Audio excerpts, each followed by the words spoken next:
على وسط الملعب، شيء مهم جدا في هذا اللقاء. انطلاقه احمد سمير فرج يحط الكره العرضيه، شريف اكرامي على مرتين شريف اكرامي في اللقطه الماضيه، ولكن على طول بلاش نتكلم في الماضي. امامنا الكره على طول ملعوبه، احمد علي ودفعه في ظهر احمد السيد، لكن استمرار للعب.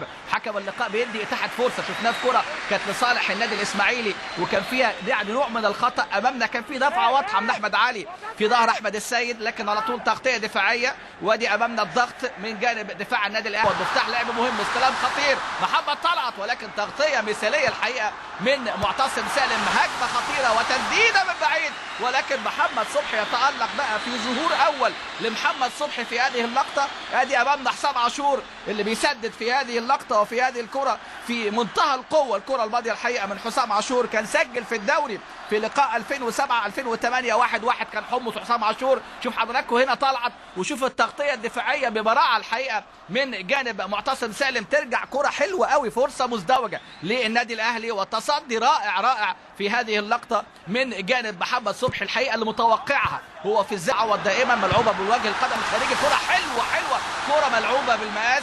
وادي امامنا هنا في هذه اللقطه محمد ابو تريكه الذي كان يقدم نظرا لادائه الحقيقه المميز ومهارته العاليه، ملعوبه حلوه بوجه القدم الخارجي. احمد حسن ملعوبه جميله الحقيقه، وابو تريكه عامل التقدم رائع جدا، وتغطيه دفاعيه غير موجوده في هذه اللقطه كانت من جانب اللاعب احمد خيري. فرصه كبيره قوي من محمد ابو تريكه في هذه اللقطه، وفرصه تضيع. واداء الحقيقه لابو تريكه مميز جدا في اللقطه الماضيه، يعني الحقيقه عمل كل، يدخل في الزحمه كده بين الاثنين مع وائل جمعه، ويدخل في الزحمه ويخلص كوره، يرجع لاحمد سمير فرج صاحب قدم يسرى قويه، ولكن يا سلام شريف اكرامي. ادي امامنا احمد سمير فرج، ادي احمد سمير فرج بقى يعلن عن نفسه بقوه الحقيقه، من اللاعبين اللي بيملكوا خبره دوليه مع منتخب الشباب والمنتخب الاول، لاعب في القارات. هذا اللاعب امامنا في لقاء ايطاليا اللي سجلنا طبعا الفوز بهدف لمحمد حمص الموجود في الملعب، وايضا لعب لقاء الولايات المتحده الامريكيه من البدايه كلاعب اساسي. شوف حضراتكم التسديده الحلوه، وادي امامنا شريف اكرامي يتالق، وتسديده وتالق في كره صعبه جدا الحقيقه على اي حارس قوي في وسط الملعب. امامنا اللاعب نادي الاسماعيلي بيتقدم هنا، امامنا محمد حمص، وادي مسانده، وادي تقدم، وادي فرصه، وشريف اكرامي يطلع في توقيت رائع. كره ملعوبه الحقيقه بذكاء من محمد حمص، وفرصه للاعب عمرو يحاول يضرب دفاع النادي الاهلي. ادي امامنا كوره اهي من لاعب محمد حمص. الاسماعيلي بيعلن عن نواياه في هذه الكره امام منتخب كونغو الديمقراطيه ان شاء الله يوم 11. هجمه للنادي الاهلي، كره وفرصه وملعوبه حلوه، مفيش تسلل المره دي، تسدد باستعجال، مستعجل احمد فتحي في اللقطه الماضيه في هجمه يمكن كان فيها نوع من البطء في الارتداد من لاعبي الاسماعيلي، ولكن لم يستغل لاعبي الاهلي هذه الفرصه. ملعوبه حلوه قوي من ابو تريكه، مستعجل قوي فيها اللاعب احمد فتحي في هذه اللقطه. امامنا مفيش تسلل المره دي. ادي امامنا التغطيه جانب احمد حجازي.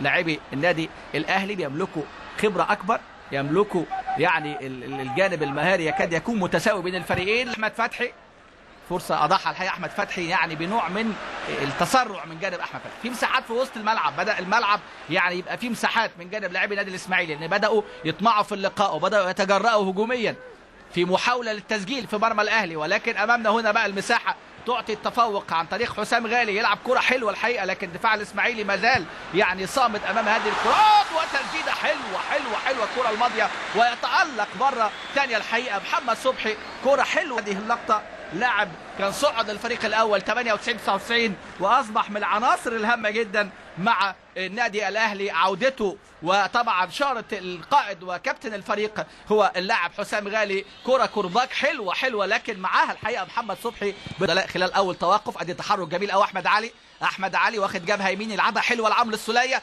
خد خطوة حلوة وترقيصة ولمة حلوة قوي، ولكن العرضية، ولكن لسه جودوين لم يربط بعد من ناحية الفكر ولا من ناحية بقى القراءة لزملائه في أدائهم. مطالبة بركلة ركنية واحتجاج في هذه اللقطة، لكن نشوف هنا المهارة. شوف خدوا حلوة قوي، خدوا على الثابتة كده ولعب عرضية، والكرة تتحول في اقدام مدافع الاهلي. نشوف الاعاده امامنا، شوف عدى ازاي بمهاره الحقيقه عمرو السوليه. وادي امامنا الكره بتعدي، لعيبه الاهلي تقول ما فيش ركله ركنيه، لعيبه الاسماعيلي بتؤكد ان في ركله ركنيه، لكن هجمه الاسماعيلي انطلاقه من الجانب اليمين احمد صديق، والكرات العاليه في منتهى الخطوره، راسيه من جانب اللاعب امامنا هو اللاعب جودن امام شريف اكرامي. ادي امامنا احمد صديق يلعب الكره، يرتقي اليها اللاعب رأسية في هذه اللقطة ورد عمرو السولية. ودي أمامنا كرة خطيرة جدا يهرب من الرقابة. ادي أمامنا اللاعب النيجيري لكن رائع فيها الحقيقة شريف إكرامي. يعني في كرة كان ممكن لو في مرمى كان لن يلام عليها، لكن بتوقع بإجادة بتعامل رائع الحقيقة مع هذه الكرة. هذه اللحظات بدأ يتراجع مارك فوتا، بدأ يعني الدماء تجري في وجهه. ولاعبين كان من المفترض أن يقود هذا اللقاء عبد الله العشيري الحكم المغربي، ولكن طبعا تم تغيير طاقم التحكيم بالطاقم المالي بقياده كوليبالي، واللي طبعا معاه ديارة يالا ومامادو حيدر وكريم بو عثمان طاقم التحكيم لهذه المباراه. احمد سمير فرج اخطر لاعب في نادي الاسماعيلي، والنهارده الحقيقه اللاعب جودوين يبدو مكسب كبير. ادي احمد سمير فرج تسديده في منتهى القوه. احمد سمير فرج الاسماعيلي الاخطر في هذه اللحظات. بداها الاهلي من خلال المحاولات حسام عاشور وابو تريكه وتسديد حسام غالي، لكن النادي الاسماعيلي بدا يمسك وسط الملعب، بدا يضغط على وسط ملعب النادي الاهلي، وبدانا نشوف الحقيقه، لكن ما كانش بنفس طول الدقيقه 19. تسديدات قويه من لاعبي النادي الاهلي، وده دليل ان الاسماعيلي نجح في فرض اسلوب لعبه. لعيبه النادي الاهلي بتلجا الى التسديد لان الاسماعيلي قافلين العمق الدفاعي. في لاعب وقع في ارضيه الملعب تلقى كره قويه جدا في راسه. حكم اللقاء ما زال يعني لم يعطي يعني القرار الصحيح. لاعب مصاب امامنا احمد حجازي مصاب وبيتالم في هذه اللحظه. نادي الاسماعيلي كما نعلم هو اول من احرز لقب بطوله الانديه الافريقيه الابطال. الانديه المصريه لها باع كبير في هذه البطوله. نعلم 12 لقب الانديه المصريه. نادي الاهلي 6 القاب، الزمالك احرز لقب البطوله 5 مرات، والاسماعيلي كان اول نادي مصري يفوز بهذه البطوله، وان كان طبعا النادي الاولمبي السكندري كان اول من شارك، وكان طبعا لظروف حرب 67 لم يستكمل مشواره في البطوله. هذه امامنا هنا فرصه لالتقاط الانفاس في ظل اداء حقيقه مميز من نادي الاهلي في بدايه اللقاء، لكن سرعان ما نجح نادي الاسماعيلي الحقيقه في التعامل مع اللقاء. ادي امامنا هنا ادي احمد حجازي على الفرصه. ادي امامنا كره ابو تريكه. شوف صبحي الاول، شوف لمسه محمد صبحي، وامامنا الكره يعني الايد يعني اللي امامنا هي لمست وشالت الكره ترتطم في اعلى العارضه في اعلان